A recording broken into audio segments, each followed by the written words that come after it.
هل تدري من هم أكثر 3 لاعبين كرها لكريستيانو رونالدو رغم الزمالة السابق بينهم؟ نعم، 3 لاعبين قصتهم عدون قصة مليئة بالغضب والغيرة. الأول كوكي لاعب أتلتيكو مدريد، مباريات الديربي كانت نار وكل كرة صراع بينهم ودو، وكوكي لم ينسى يوم أغضب رونالدو ومن وقتها بدأت العداوة. والثاني جيرارد بيكي لاعب برشلونة، كان زميله السابق في مانشستر يونايتد لكن انتقل رونالدو لريال مدريد وبيكي لبرشلونة. وقلبت الصداقة إلى خصومة كبرى وبسبب الكلاسيكو الذي يعتبر أكبر مباراة مشحونة في التاريخ وحرب أندية لا تنتهي. الثالث هيغوايين هداف ريال مدريد قبل وصول الدور، رونالدو سرق منها النجومية، هرب إلى روما ثم إلى يوفنتوس لكن شبح الدون لحق به في كل مكان.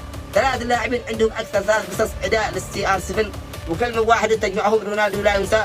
قولوا لنا في التعليقات من أكثر لاعب تعتقدون عندك كره رونالدو أكثر من ال3. ولا تنسى يا عزيزي أن تكرمني بالإعجاب والاشتراك، ضغط الزر بإصبعك الكريمة تحقق هدف وصولي 1000 مشترك. اشترك جزيت خيرا، والسلام عليكم ورحمة الله وبركاته.